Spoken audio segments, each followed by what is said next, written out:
Welcome to Breaking Barriers. You know your path. We know the obstacles, and we can teach you how to tear them down.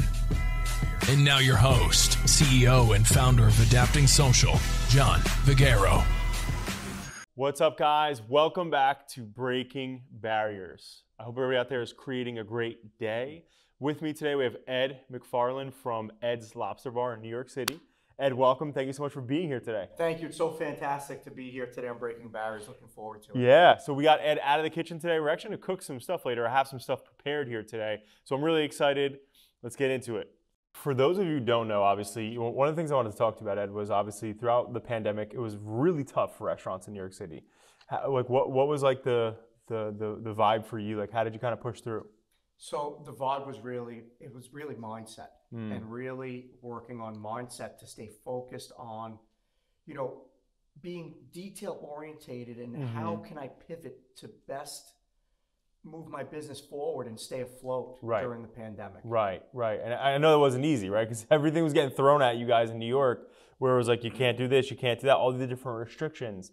People can't come in. Like, how was it dealing with that? It was interesting because it changed on a weekly basis. So people were allowed in, they weren't allowed in, and you just had to kind of monitor it and really do your best. You followed as many rules as possible. Right. When it was realistic to follow the rules. Right. If it wasn't realistic, you had to just keep doing it. You just kept working. Right. Part of it was you didn't want to lay your whole staff off because you were never going to get them all back if you did that. Right.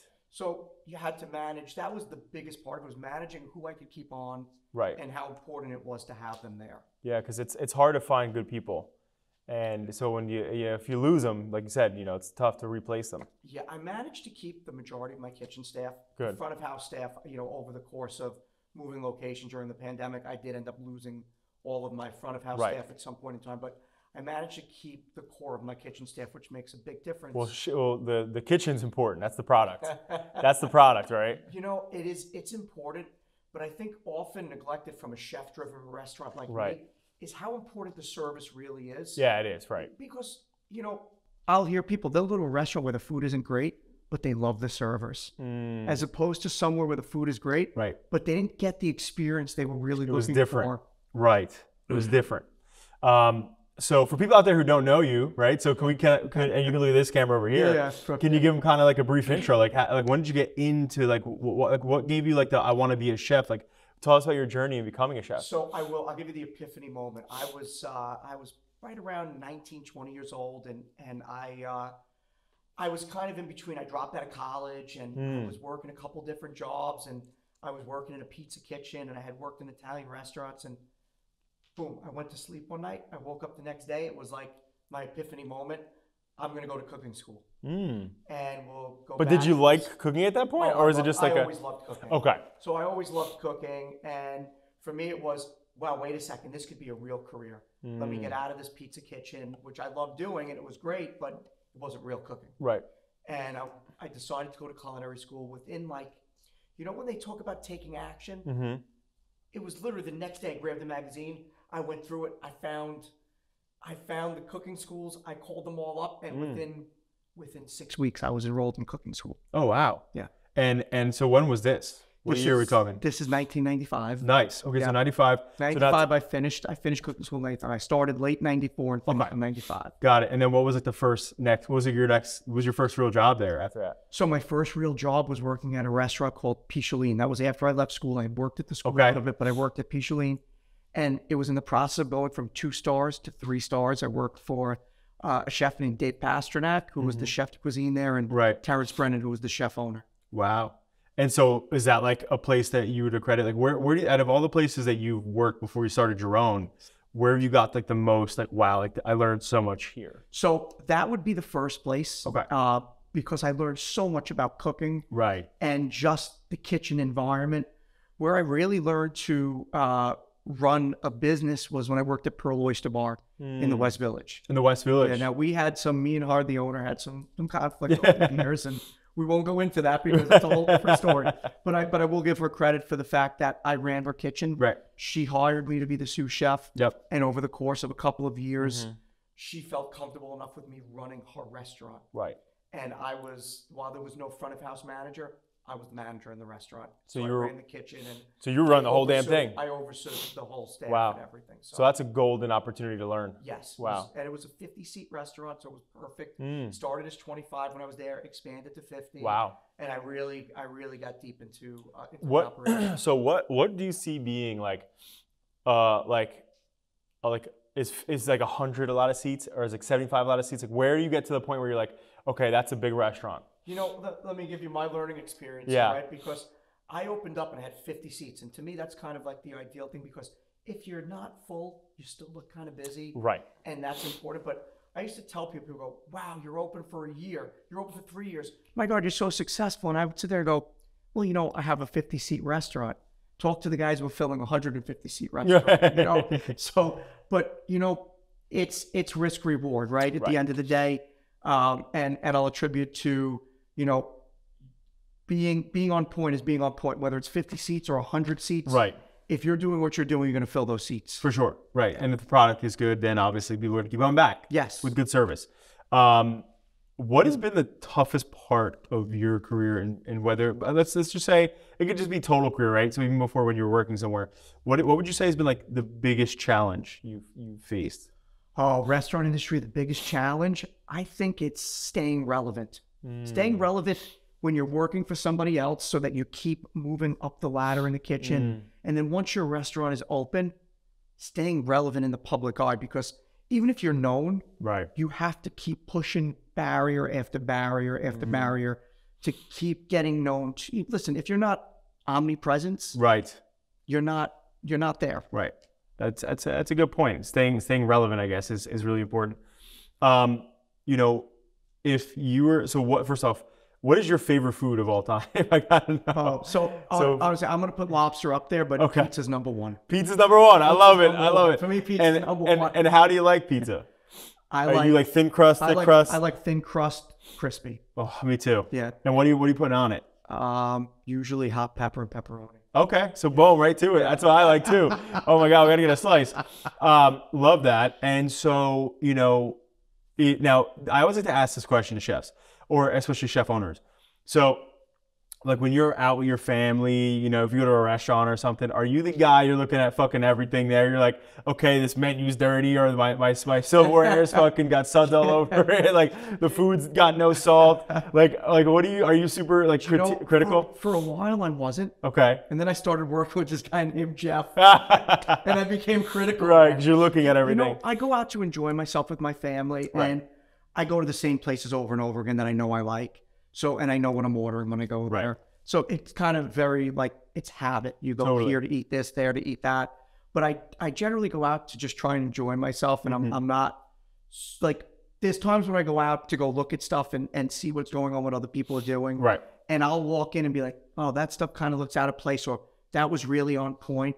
But for me, going out is more about detoxing and enjoying with the family. And, and you know, I want one menu on the table, one menu. I read the menu, I order, I make the food. Right. And we share it, but it's all about sharing. We share everything. Everything goes to the table. Sometimes I'm a big advocate of that. Yeah, but sometimes it's hard for restaurants to understand that when you say, like family just put the food in the middle of the table. Even if it's not a family style restaurant. Right. I'm going to cut the steak and we're all going to have a little piece of it. Don't worry. Right. I love it.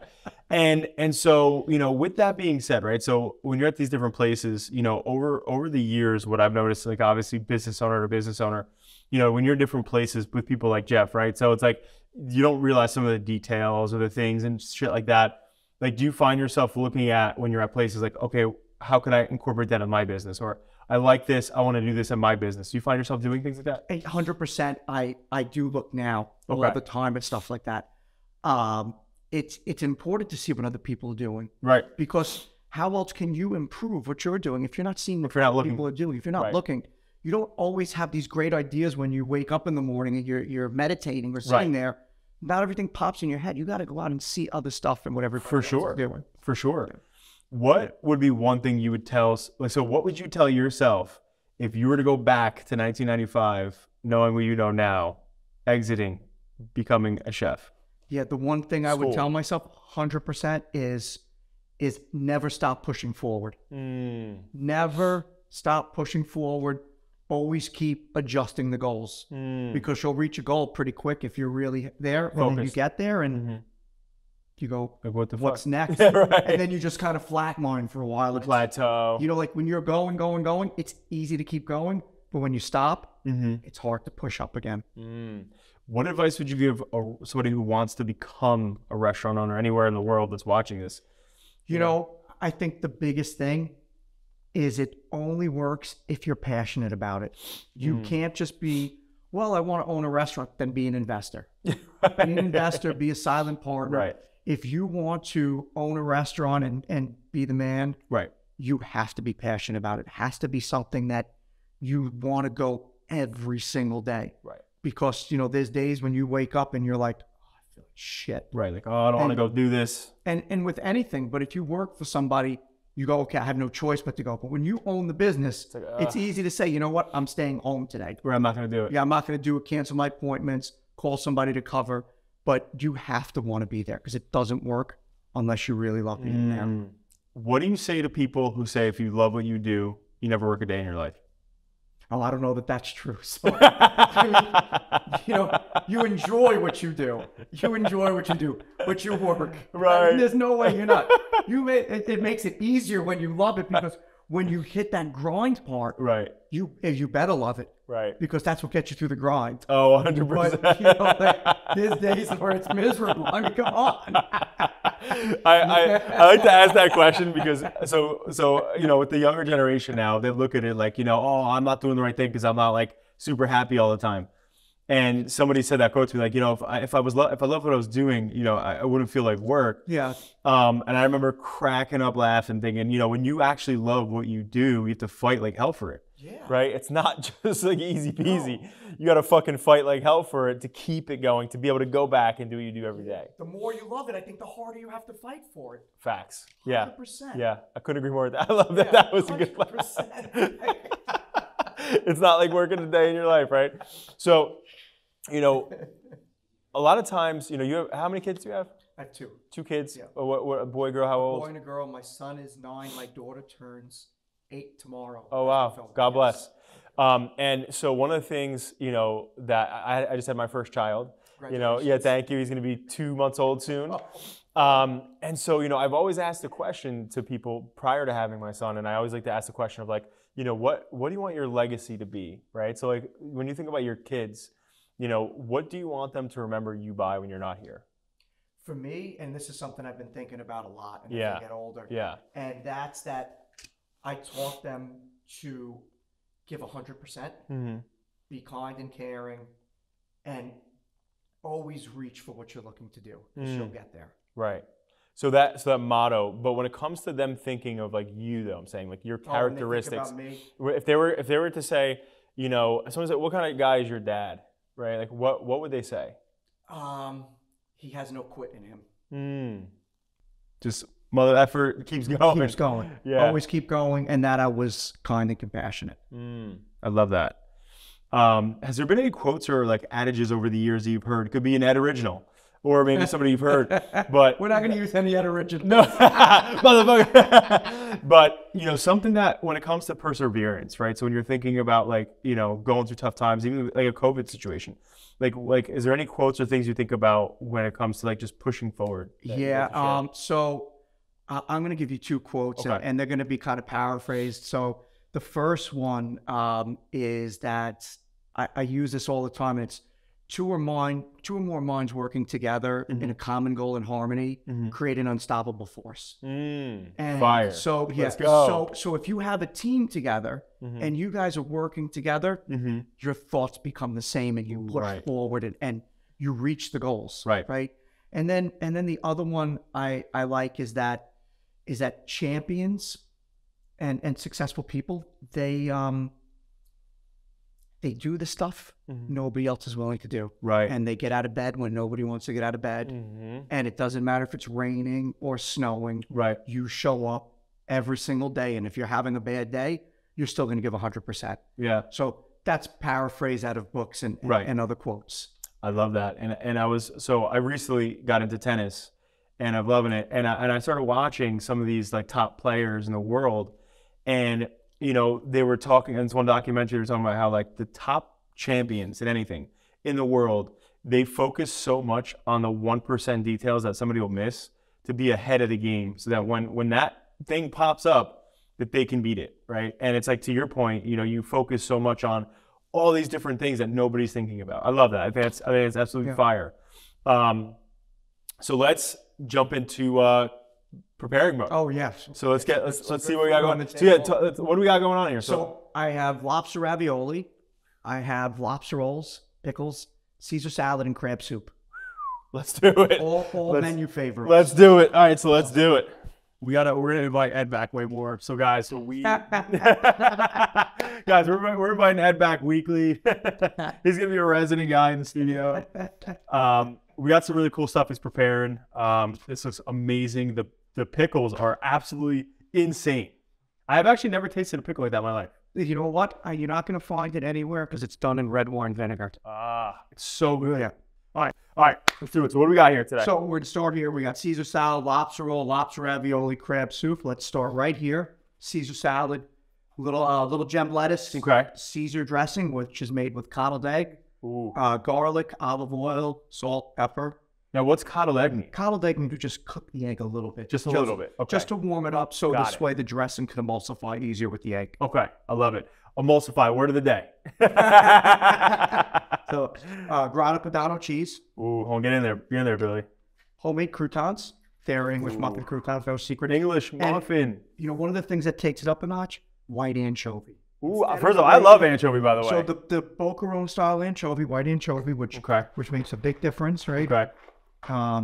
Mix that around, and no bowl here. We improvise. Right, we improvise. Take our container, but you'll see it's perfect, and the dressing hits all over this. Mm-hmm.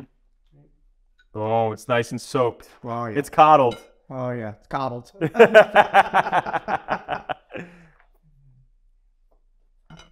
Boom. That's good. Nice anchovy. Yeah, can't forget those. Yeah, so we got a little bit mixed in. I'm Portuguese. I love anchovies. These are a different level. When you use the white anchovy, it makes such a difference in the flavors of the dish. Mm-hmm. It's like it's a whole other level. Wow. Okay, so bam. We'll switch gloves. Glove switch. I love it. Health priority here, my guy Ed. Health is a priority. So the star of the show always at Ed's Lobster Bar anyway is the lobster roll. This is what most everybody comes to eat. Right. So we cook all the lobster in house. Okay.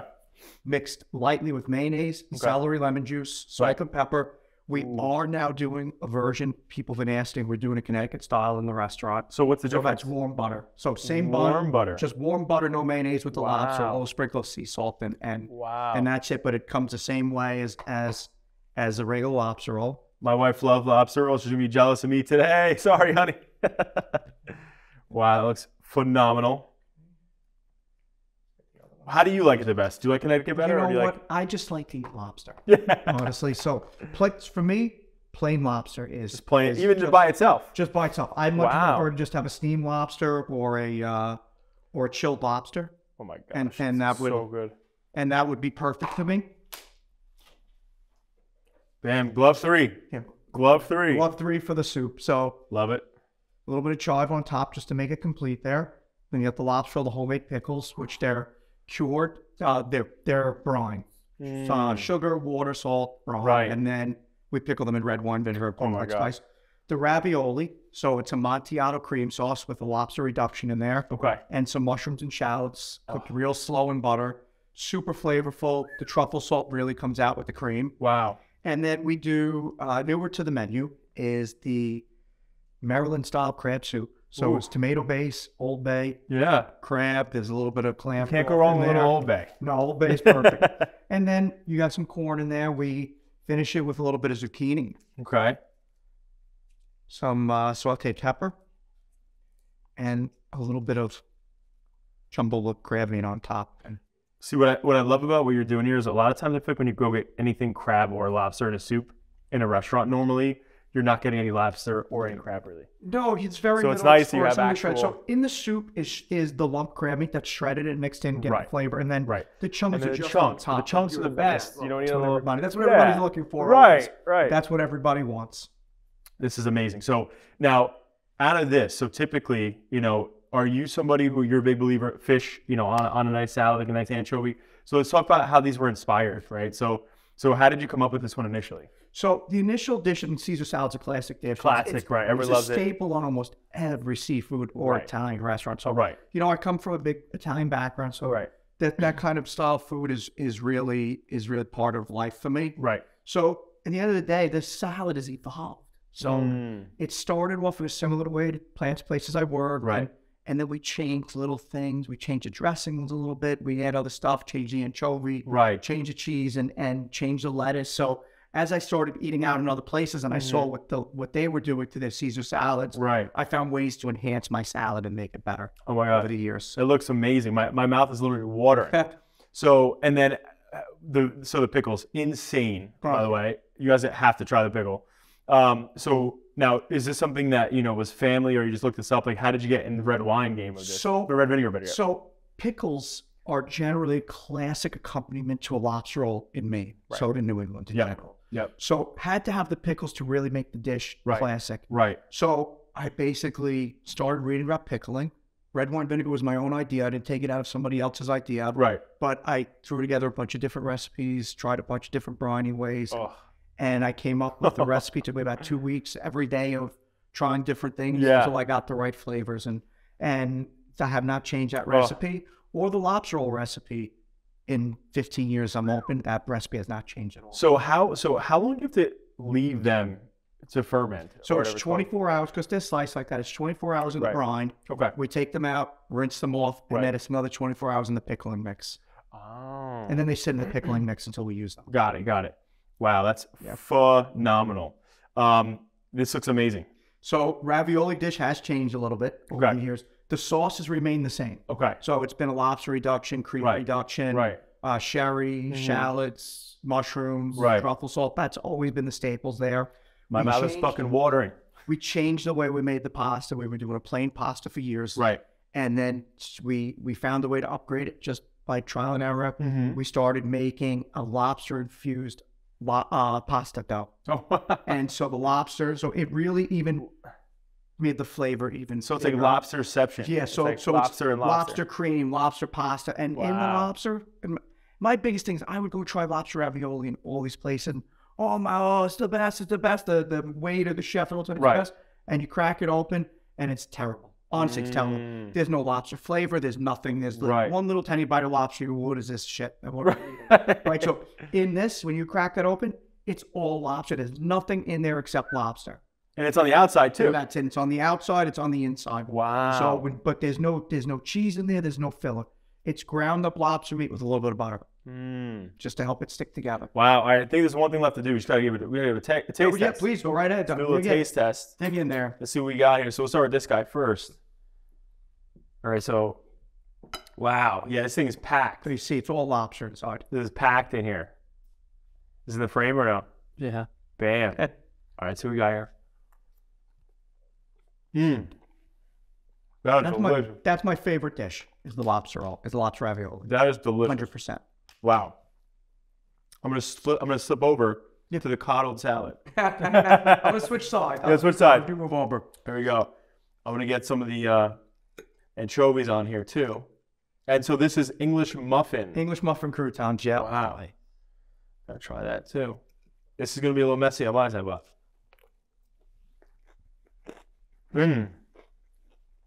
The lettuce makes a big difference too, because using regular romaine, you get less flavor. You get more flavor with the gem lettuce. As the leaves have more flavor in them. I don't say the flavor profile. Yeah.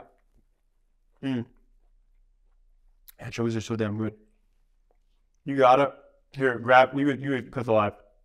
You gotta try this pickle real quick. Try pickle. It's insane. I got more of the container too for you guys. Oh, yeah, more of the container. They're literally insane. Oh my god! I mean, I'm just the best pickle I've had.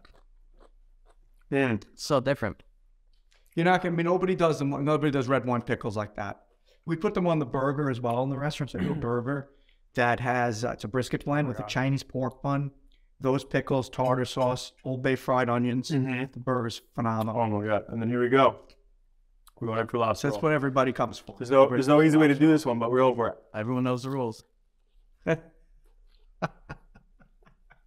No doubt. It's the butter. Oh The my God. butter in the bun. Mm. It's you This can't is literally amazing. Wow. And now we got the soup. Bam. Billy, you know what? You get a bite of the soup first. I'll let you do your thing, Billy. I can't have all the fun here. Pop in back here. We got Billy Long John's here. Sanding out the soup. Thank you so much. I even travel with paper towel. I love how this I was like, you're the best. Frugal. Awesome. I love it. Thank you. Let me just move this thing a shot. Actually, Rob, here, grab it. You know the bam. This is so freaking good. Oh my God. I'm gonna take an anchovy. Yeah, you should. It's so good. Even my kids, the white anchovy, have to have a plate of them every time they're in the restaurant. Oh, It's really good. so those are just too good. So with your kids, do they come in so do they grow up kind of coming to your restaurant or seeing you out there in the field type deal? Yeah, you know what? I mean, since they're small, they've been eating in all the restaurants everywhere. Right. You know, I'm not a kids menu person. I don't have a kids menu at my restaurant. I don't believe in kids menus. I think that, in my personal opinion, if you're going to give your kid chicken fingers, just stay at home, feed them the chicken fingers. Because for what reason you go to a restaurant and eat chicken fingers? You know, if you want to give them pasta with butter, give them pasta with butter at home. Yeah. They need to come. Kids need to come out. They need to eat what's on the table. Right. And that's how you're going to get them. And try new better food. things. I mean, at the end of the day, what you're teaching them by going out to eat is nutrition as well, besides what you're eating at home. Right. So, you know, while is eating a bowl of cream the healthiest thing every day? No, but this is a lot better than eating fried chicken fingers in a restaurant. So If this is wrong, I don't want to be right. yeah, it's, you know, we go out, we eat oysters, we eat salad everywhere. We're eating vegetables, always vegetables. Everything's fresh. So Right. there's no I want a hot dog in the restaurant. The hot dog's in ballpark, the hot dog's the home when you're grilling. Right. The hot dog's out when you want to eat. Totally.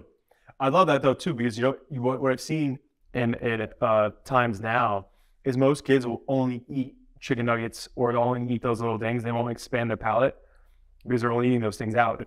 Plain butter, noodles. It's what they're being taught to eat. It's like that's the only thing they're eating. Yeah. And I noticed that, and I think that's such a good idea. Like when you're out, no, you're gonna try the salad with some fish on it. You're gonna try crab. It's also about making it fun. My son always ate all the stuff, but he wouldn't eat salad. So my daughter liked to eat salad. So what'd she say? We each pick up a green.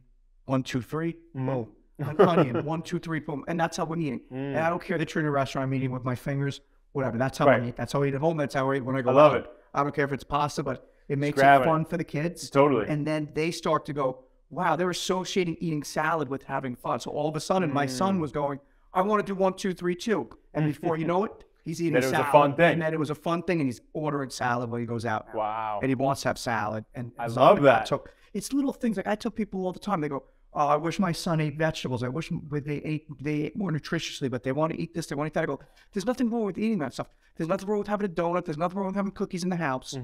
But you want your kids to eat this, it has to look like fun. Yeah. If it's To not make it fun, entertaining. if you sit there and go, you have to eat your vegetables, it's not healthy. Nobody's eating it. It's not It should attractive, it's not It's fun. not fun. But if you make it fun, Right. and you're like, oh my God, this is so delicious, and they eat it, and then they see how excited you are to eat the food. Right. It's exciting to do these things. It's exciting to go out and have oysters. It's exciting to have calamari on the table. It's Right. exciting to have all these different items. Right. Well, the excitement translates to them. Right. If the kid goes, oh, well, I just want chicken fingers, and you just go, okay, fine, you know what, I want to shut my child up because Just give it to 'em. I want to enjoy my meal too. Right. You have to incorporate them in. Yeah. They have to be into what you're doing. I love that. Ed, thank you so much for coming down today, for Thank bringing you. this delicious meals. I'm going to eat the living hell out of this the second we stop filming. Where can people find you? This is where you plug yourself. So social, websites, everything. So at Ed's Lobster Bar, at Chef Ed McFarland, lobsterbarnyc.com. So I'll repeat it again. At Ed's Lobster Bar, at Chef Ed McFarland, lobsterbarnyc.com.